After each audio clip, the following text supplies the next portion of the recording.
इस वक्त हम लोग कोलकाता के बहु बाजार इलाके में है 71 मलिंगा लेन और ये विज्ञापन मैं आपको दिखाना चाहूंगा। ये विज्ञापन पिछली 25 फरवरी को कोलकाता के लगभग सभी स्थानीय इस इश्तिहार में मोदी जी हैं और हमारे साथ एक लेडी हैं और इसमें ये लिखा हुआ है, ये लेडी इस इश्तिहार में बोल रही हैं कि thanks to the PM's Awas Yojana I have got a roof over my head. मतलब നമസ്കാരം, ഇന്നത്തെ വീഡിയോയിലേക്ക് സ്വാഗതം. ഇന്ന് നമുക്ക് പരസ്യങ്ങളെക്കുറിച്ച്, പ്രത്യേകിച്ചും ഗവൺമെൻറ് പരസ്യങ്ങളെക്കുറിച്ച് ചെറിയ ചർച്ച നടത്താം, ചെറിയൊരു പഠനം നടത്താം. ആക്ച്വലി പരസ്യങ്ങൾ, നമ്മളിൽ പലരും പരസ്യങ്ങൾ കണ്ടു തുടങ്ങിയിരിക്കുന്നത് ആകാശവാണിയിലെ പരസ്യങ്ങളിൽ നിന്നായിരിക്കും. ആദ്യം പാട്ടുകളും അങ്ങനെയുള്ള രസകരമായ കഥകളും പാട്ടുകളും ഇൻസിഡൻറ്റുകളും ഒക്കെ വിവരിച്ചുകൊണ്ടുള്ള പരസ്യങ്ങളാണ് ഉണ്ടായിരുന്നത്. അതിനുശേഷം ഈ ദൃശ്യമാധ്യമങ്ങളുടെ അതിപ്രസരം കൊണ്ടാണെന്ന് തോന്നുന്നു അതിൻ്റെ അകത്ത് ഈ ടെസ്റ്റിമോണി സാക്ഷ്യപ്പെടുത്തൽ വരാൻ തുടങ്ങി. ഓരോരുത്തരും സാക്ഷ്യപ്പെടുത്തലെന്ന് പറഞ്ഞാൽ ഓരോരുത്തരും വന്നിട്ട് ആദ്യം മുതൽ തന്നെ ഈ സാധനം, ഈ പ്രോഡക്റ്റ് ഞാൻ ഉപയോഗിച്ചു, ഇത് വളരെ നല്ല ഫലം തരുന്നുണ്ട് എന്ന് പറഞ്ഞിട്ട് ടെസ്റ്റിമോണി കൊടുക്കുക, അങ്ങനെ ഒരു സംഭവം ഉണ്ടായിരുന്നു. അത് കഴിഞ്ഞിട്ട് സ്ലോലി അതിന് വേണ്ടിയിട്ട് പല കമ്പനികളും, ഹിന്ദുസ്ഥാൻ ലിവർ പോലെയുള്ള കമ്പനികളെല്ലാം വലിയ സൂപ്പർ സ്റ്റാർസിന് ഉപയോഗിക്കാൻ തുടങ്ങി. അതിന് മുമ്പ് നമ്മൾ കേട്ടുകൊണ്ടിരുന്ന വാഷിംഗ് പൗഡർ, നിർമ്മ, അങ്ങനെയുള്ള തരത്തിലുള്ള പാട്ടുകളെല്ലാം വളരെ രസകരമായ പാട്ടുകളായിരുന്നു, വളരെ രസകരമായിട്ടുള്ള അഡ്വർടൈസ്മെൻറ്റുകളായിരുന്നു. അതൊക്കെ നമുക്കിന്നും മറക്കാൻ പറ്റുന്നില്ല. പിന്നീട് സച്ചിൻ തെണ്ടുൽക്കർ വന്നിട്ട് boost is the secret of my energy എന്ന് പറയാൻ തുടങ്ങി. ഇത് കുറേ കാലം കഴിഞ്ഞപ്പോൾ പൊതുജനങ്ങൾക്ക് തന്നെ മനസ്സിലായി ഈ ടെസ്റ്റിമോണികളിലൊന്നും വലിയ സത്യമൊന്നുമില്ല, ടെസ്റ്റിമോണികളൊന്നും വെറുതെ പറയുന്നതാണ്, കാശിന് വേണ്ടി അഡ്വർടൈസ് ചെയ്യുന്നതാണ്, മോഹൻലാലായാലും മമ്മൂട്ടി ആയാലും വന്നിട്ട് പറയുന്നതൊന്നും അവരുപയോഗിച്ചിട്ടൊന്നും അല്ല എന്ന് നമുക്കറിയാം. എങ്കിൽ പോലും നമ്മൾ അതിനെ ഫോളോ ചെയ്യുകയും അതിൽ നമ്മൾ തൃപ്തി കണ്ടെത്തി ആ സാധനങ്ങൾ നമ്മൾ വാങ്ങിക്കുകയും ചെയ്തുകൊണ്ടിരിക്കുന്നു. കാലങ്ങളായിട്ട് നടന്നുകൊണ്ട് ഇത് ഒരു പ്രോഡക്റ്റിനെ സംബന്ധിച്ചുള്ള കാര്യമാണ്. അതിൽ ഏറ്റവും പ്രധാനമായിട്ടുള്ള കാര്യമെന്ന് പറഞ്ഞാൽ ആര് തന്നെ, മമ്മൂട്ടിയല്ല, സച്ചിൻ തെണ്ടുൽക്കറല്ല, MS ധോണിയല്ല, ആര് തന്നെ ഒരു പ്രോഡക്റ്റിനെ കുറിച്ച് എന്ത് നല്ലത് പറഞ്ഞാലും ഈ രാജ്യത്ത് ചില നിയമങ്ങൾ, ഈ പ്രോഡക്റ്റിൻ്റെ ക്വാളിറ്റി, മനുഷ്യന് ദോഷമില്ലാത്ത ക്വാളിറ്റികൾ നിലനിർത്താൻ വേണ്ടി ചില നിയമങ്ങൾ നിലനിൽക്കുന്നുണ്ട്. ആ നിയമങ്ങളിലുള്ള നമ്മുടെ വിശ്വാസം, അചഞ്ചലമായ വിശ്വാസം കൊണ്ടാണ് നമ്മൾ ഈ പ്രോഡക്റ്റുകൾ വാങ്ങിക്കുന്നത്. ഈ പ്രോഡക്റ്റുകൾ വാങ്ങിച്ചാൽ നമുക്ക് പ്രോബ്ലമൊന്നും വരത്തില്ല എന്ന് നമുക്കറിയാം, തീർച്ചയായിട്ടും ദ്രോഹമൊന്നും വരത്തില്ല എന്ന് നമുക്ക് വിശ്വാസമുണ്ട്. എന്നാൽ ഈ കാലഘട്ടത്തിലെല്ലാം തന്നെ എന്നിട്ടും ഈ തരത്തിലുള്ള പരസ്യങ്ങൾ വളരെയധികം മോശമായിട്ടുള്ള കണ്ടീഷനിലോട്ട് പോയിക്കൊണ്ടിരിക്കുന്നു. എങ്കിൽ പോലും പലപ്പോഴായിട്ട് നമുക്ക് ഇതിലുള്ള വിശ്വാസ്യത കുറഞ്ഞിട്ട് പോലും നമ്മൾ അതിനെ ഫോളോ ചെയ്യുകയും അത് നമ്മൾ അത് പരസ്യങ്ങൾ കാണാനും ആ പ്രോഡക്റ്റുകൾ വാങ്ങിക്കാനും തയ്യാറാകുകയും ചെയ്യുന്നുണ്ട്. ഈ കാലങ്ങളിലൊക്കെ തന്നെ അപ്പോൾ പ്രിൻറ്റിങ് മാധ്യമങ്ങൾ അധികമായിട്ടുണ്ടായിരുന്ന സമയത്ത്, അല്ലെങ്കിൽ ആകാശവാണി പോലെയുള്ള ഗവൺമെൻറ് മാധ്യമങ്ങൾ മാത്രം, ദൂരദർശൻ പോലെയുള്ള മാധ്യമങ്ങൾ ഉണ്ടായിരുന്ന സമയത്ത് ഉണ്ടാകുന്ന വാർത്തകളായാലും അഡ്വർടൈസ്മെൻ്റ് ആയാലും അതിൽ ഒരു വലിയ ലെവൽ വരെ ഒരു വിശ്വാസ്യത ഉണ്ടായിരുന്നു. വിശ്വാസ്യത എന്ന് പറഞ്ഞാൽ നമുക്ക് അതിൽ അവിശ്വസിക്കത്തക്കവണ്ണം പ്രത്യേകിച്ച് കാര്യങ്ങളൊന്നുമില്ല, അവർ പണത്തിന് വേണ്ടി കള്ളം പറയുന്നവരല്ല എന്ന് നമുക്ക് പൂർണ്ണമായ വിശ്വാസമുണ്ടായിരുന്നു. അതിനോടൊപ്പം തന്നെ പത്രസ്ഥാപനങ്ങളെല്ലാം പ്രിൻ്റ് ചെയ്യുന്ന വാർത്തയെക്കുറിച്ച് അവർക്കൊരു അക്കൗണ്ടബിലിറ്റി ഉണ്ടായിരുന്നു. എന്തായാലും ഇതിന് ഞാൻ ഉത്തരം പറഞ്ഞ് തീരണം എന്നുള്ള ഒരു ചിന്ത അവർക്കുണ്ടായിരുന്നു. അതുകൊണ്ട് തന്നെ ഈ പരസ്യങ്ങളായാലും അല്ലെങ്കിൽ വാർത്തകളായാലും അതിന് വളരെ ഒരു വിശ്വാസ്യത ഉണ്ടായിരുന്നു. പക്ഷേ ഇന്നത്തെ കാലം അങ്ങനെയാണോ? ഇന്നത്തെ കാലം അങ്ങനെയല്ല. ഈ വ്യാജ വാർത്തകളുടെയും വ്യാജ പരസ്യങ്ങളുടെയും ഒരു പറുദീസയായി മാറിക്കഴിഞ്ഞു എന്ന് മനുഷ്യ മനസ്സ്, പ്രത്യേകിച്ച് ഇന്ത്യ പോലത്തെ ഒരു രാജ്യത്ത് പല രാഷ്ട്രീയ പാർട്ടികളായാലും അല്ലെങ്കിൽ ജനങ്ങളാണെങ്കിൽ തന്നെയും ഈ സോഷ്യൽ മീഡിയ, സാമൂഹിക മാധ്യമങ്ങളുടെ അതിപ്രസരം കാരണം ആർക്ക് വേണമെങ്കിലും ഒരു പത്രപ്രവർത്തനം നടത്താം, ഒരു റിപ്പോർട്ട് ചെയ്യാം. അതിൽ വിശ്വാസ്യത ഒട്ടും തന്നെ വേണമെന്ന് ഇല്ല, അവർ തന്നെ ഉണ്ടാക്കുന്ന ഒരു കഥയായാലും മതി എന്നുള്ള ഒരു കണ്ടീഷൻ ആയിക്കഴിഞ്ഞു.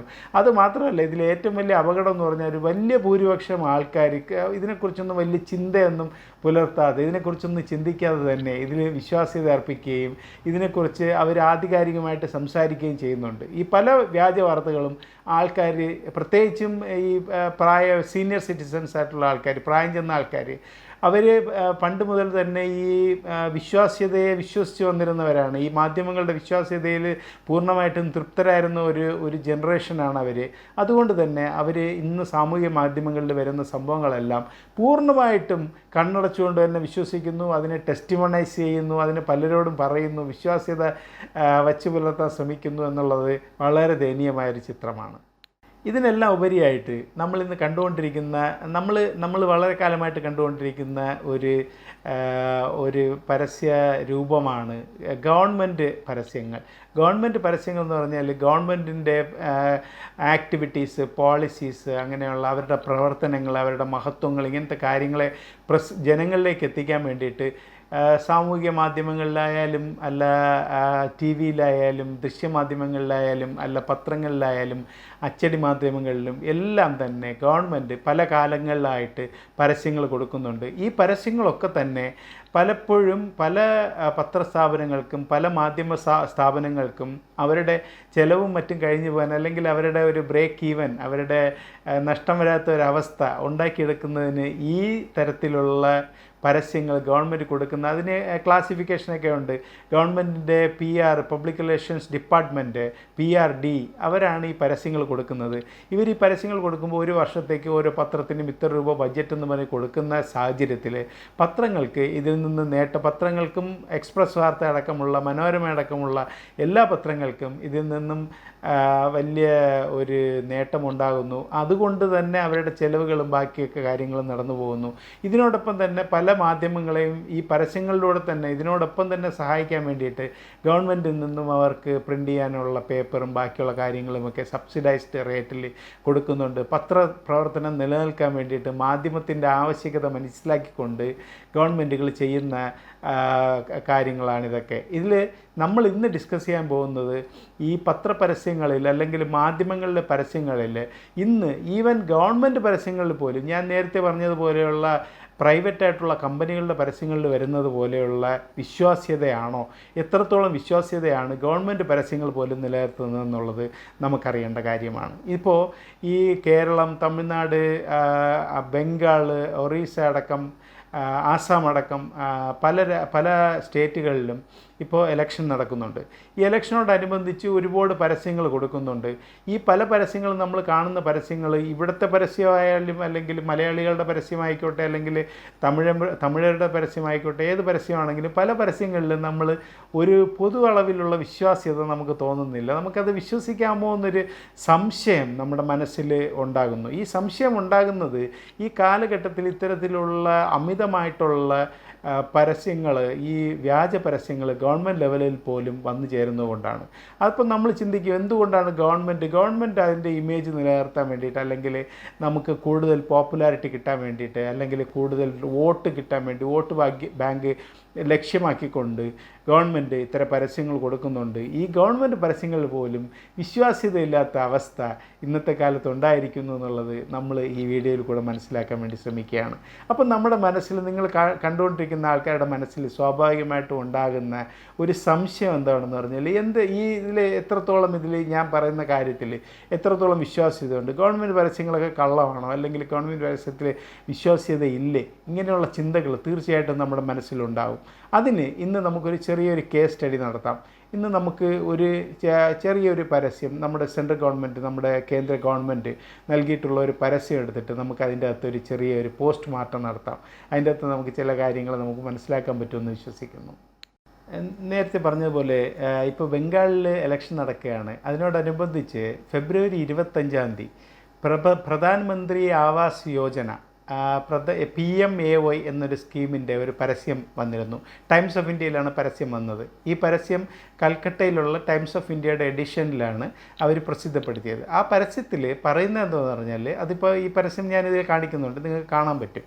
ആ പരസ്യത്തിൽ പറയുന്നത് എന്താ പറഞ്ഞാൽ, ഈ ലക്ഷ്മി എന്ന് പറയുന്ന ഈ സ്ത്രീയുടെ തലയുടെ മുകളിൽ ഇന്നൊരു കൂരയുണ്ട്. ഈ കൂര ഈ ലക്ഷ്മിയുടെ തലയുടെ മുകളിൽ മാത്രമല്ല, ലക്ഷ്മിയെപ്പോലെ 24 ലക്ഷം ആൾക്കാരുടെ തലയുടെ മുകളിൽ പ്രധാനമന്ത്രി ആവാസ് യോജന പ്രകാരം ഈ മേൽക്കൂര ഉണ്ടായിട്ടുണ്ട്. എന്ന് സാക്ഷ്യപ്പെടുത്തുന്ന ടെസ്റ്റിമോണൈസ് ചെയ്യുന്ന ഒരു പരസ്യമാണ് ഈ നിങ്ങൾക്കിപ്പോൾ കാണാൻ കഴിയുന്നത്, ഈ പത്രപരസ്യത്തിൽ കൊടുത്തിരിക്കുന്നത്. ഇതിൻ്റെ അകത്ത് ലക്ഷ്മിയുടെ പടവുമുണ്ട്, നമ്മുടെ പ്രധാനമന്ത്രിയുടെ പടവുമുണ്ട്. ഇത് കൊടുത്തുകൊണ്ട് കോടിക്കണക്കിന് രൂപ ചെലവാക്കിക്കൊണ്ടാണ് ഈ PRD work, public relation work government നടത്തുന്നുള്ളത് നമ്മൾ മനസ്സിലാക്കണം. അപ്പോൾ ഇതിനു വേണ്ടി പൈസ സ്പെൻഡ് ചെയ്തിട്ടുണ്ട്. പല റീജിയണൽ പത്രങ്ങളിലും ബംഗ്ലാ പത്രങ്ങളിലും ഇത് വന്നിട്ടുണ്ട്. പ്രധാനമായിട്ടും ടൈംസ് ഓഫ് ഇന്ത്യ, നമുക്ക് ബംഗ്ലാ അറിയാത്തതുകൊണ്ട് നമ്മൾ ടൈംസ് ഓഫ് ഇന്ത്യയിൽ ഉള്ള ഈ അഡ്വർടൈസ്മെൻറ്റ്, ഈ പരസ്യത്തിനെക്കുറിച്ചും അതിൻ്റെ സത്യാവസ്ഥ അന്വേഷിക്കാൻ വേണ്ടിയിട്ട് ആജ് തക്ക് പോലെയുള്ള അല്ലെങ്കിൽ ഇന്ത്യ ടുഡേ പോലെയുള്ള പത്രസ്ഥാപനങ്ങൾ ചെറിയൊരു സ്റ്റഡി നടത്തി, അവർ ചെറിയൊരു ഇൻവെസ്റ്റിഗേഷൻ നടത്തി. അതിനെക്കുറിച്ച് നമുക്ക് പഠിക്കാം, അതിനെക്കുറിച്ചുള്ള വീഡിയോകളും നമ്മളിവിടെ കാണാം. അപ്പോൾ നമുക്ക് മനസ്സിലാവും ഇതിൻ്റെ അകത്ത് എത്രയാണ് സത്യാവസ്ഥയുള്ളത്, എന്താണ് ഇതിൻ്റെ അകത്ത്, എങ്ങനെയാണ് ഗവൺമെൻറ് പത്രപരസ്യങ്ങൾ പോലും വരുന്നത്, പരസ്യങ്ങളുടെ വിശ്വാസ്യത ഏതളവ് വരെയാണ്, എത്രത്തോളം നമുക്ക് പത്രക്കാരെയും പരസ്യക്കാരെയും വിശ്വസിക്കാൻ പറ്റുന്നു, അല്ലെങ്കിൽ വാർത്തകൾ എത്രത്തോളം വിശ്വസിക്കാൻ പറ്റുന്നു എന്നുള്ളത് നമുക്ക് ഇതിൻ്റെ അകത്ത് മനസ്സിലാക്കാൻ പറ്റും. ഈ ലക്ഷ്മി ദേവി എന്ന് പറഞ്ഞിട്ട് ഈ പത്രപരസ്യത്തിൽ പങ്കെടുത്തിരിക്കുന്ന സ്ത്രീ ഒരു കൊത്തൻ്റെ കൂടെ ഈ കൺസ്ട്രക്ഷൻ പണിക്ക് പോകുന്ന ഒരു സ്ത്രീയാണ്, ഹെൽപ്പറാണ്. ഈ സ്ത്രീ താമസിക്കുന്നത് ഭൗനഗറിൽ മലങ്കാന്ത് സ്ട്രീറ്റ് എന്ന് പറയുന്ന ഒരു സ്ട്രീറ്റിലാണ് താമസിക്കുന്നത്. ഈ സ്ത്രീയുടെ ഫോട്ടോയാണ് ഈ പരസ്യത്തിൽ വന്നത്. അപ്പോൾ ഇന്ത്യ ടുഡേയുടെ ആൾക്കാർ ഇത് അന്വേഷിച്ച് ഈ സ്ത്രീയുടെ അടുത്ത് പോകുന്നു, ഇതിനെക്കുറിച്ച് പഠിക്കാൻ വേണ്ടി ശ്രമിക്കുന്നു, അവരുടെ അടുത്ത് ചോദിക്കുന്നു. യഥാർത്ഥത്തിൽ നമ്മൾ അത്ഭുതപ്പെടുത്തുന്ന ഏറ്റവും പ്രധാനമായിട്ടുള്ളൊരു കാര്യം എന്ന് പറഞ്ഞാൽ, ഈ സ്ത്രീ താമസിക്കുന്നത് ഒരു ബസാറിൻ്റെ അകത്താണ്, അല്ലാതെ ഒരു പ്രൈവറ്റായിട്ടൊരു വീട്ടിലല്ല.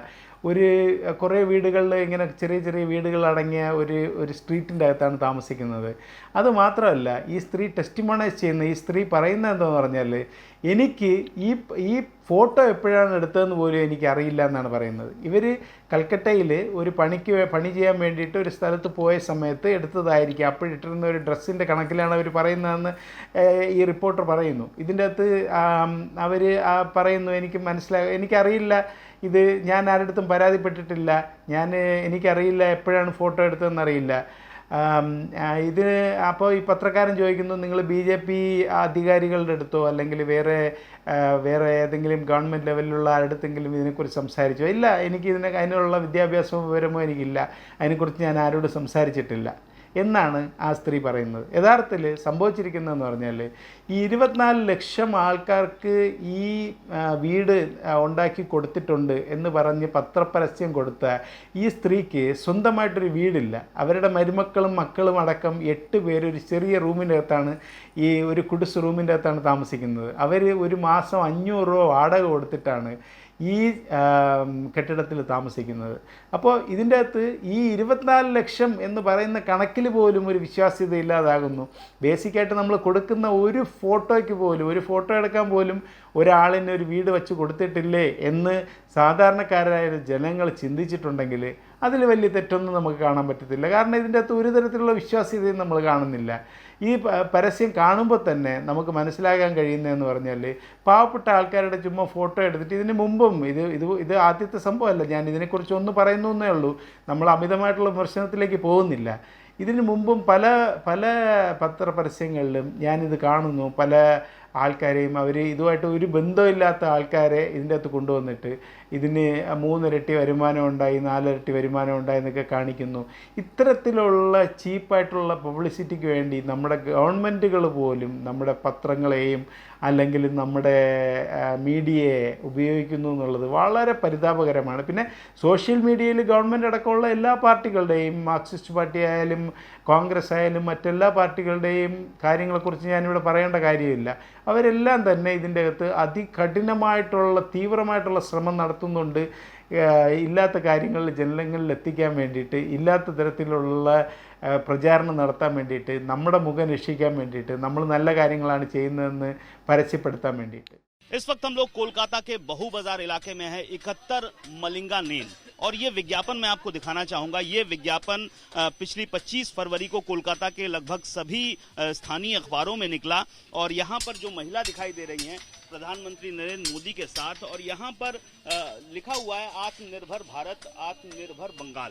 और इसमें लिखा हुआ है कि लक्ष्मी देवी के हवाले से, जिनका नाम है कि प्रधानमंत्री आवास योजना के तहत मुझे अपना घर मिला है, मेरे सर के ऊपर मुझे छत मिली है और बंगाल में प्राय 24 लाख परिवार आज आत्मनिर्भर हैं। तो हम पहुंचे हैं इनकी तलाश में। काफी मुश्किल हुई ये जगह खोजने में और यही लक्ष्मी देवी हैं हमारे साथ, जिनकी तस्वीर छपी हुई है। आपकी तस्वीर छपी हुई है? हाँ। पक्का ये आपकी तस्वीर है? हाँ।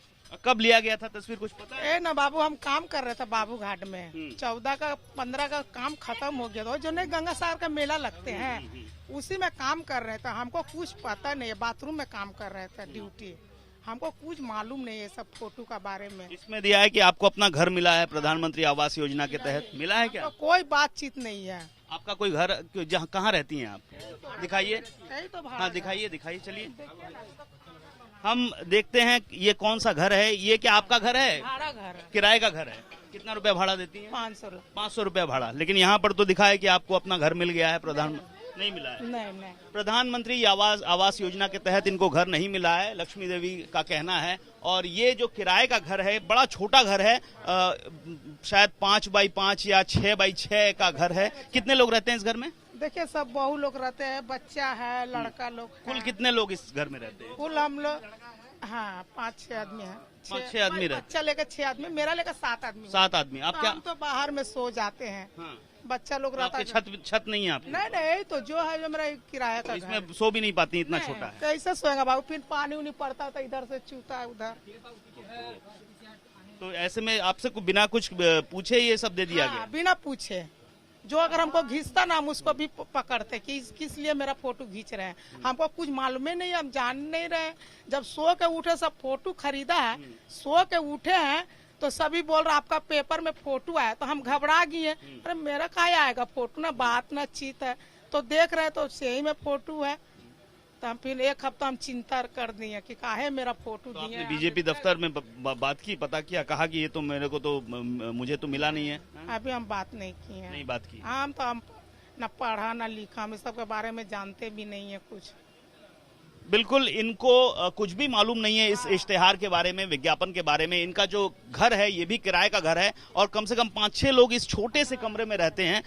हम अंदर भी नहीं घुस पा रहे हैं। जो स्थिति परिस्थिति है यहाँ पर, सिर्फ एक छोटी सी पलंग है जो मैं किसी तरह दिखाने की कोशिश कर रहा हूँ। बड़ा ही छोटा दरवाजा है, तंग दरवाजा है और इस तंग दरवाजे के भीतर एक छोटा सा फ्रिज हमें देखने को मिल रहा है। कुछ 2-4 चीजें हैं, लेकिन कमरा बेहद छोटा है और इस इतने से छोटे कमरे में 5 से 6 लोग यहाँ रहते हैं। कितने लड़के बच्चे हैं आपके? मेरा 3 लड़का। 3 लड़के हैं और 2 बहु बहुएं? हाँ, 2 बहु। लड़की लोग अपना अपना शादी होगी। अच्छा, तो इसमें कम से कम आप समझ रहे हैं, इतने से रूम में लक्ष्मी देवी रात में यहाँ सोती भी नहीं है। वो बाहर सोती हैं फुटपाथ पे, जहाँ उनके सर के ऊपर कोई छत नहीं है। लेकिन विज्ञापन में दावा किया गया है कि इनके सर के ऊपर छत है, इनको प्रधानमंत्री आवास योजना के तहत मकान भी मिला है। लेकिन ये कतई सही नहीं है। हमने जब पड़ताल की तो पाया कि बहू बाजार की इन तंग गलियों में जो मकान है जिसमें लक्ष्मी देवी रहती हैं, वो किराए का है। 500 रुपए किराया वो देती हैं और उस कमरे में 5-6 लोग रह भी नहीं पाते ढंग से, रात में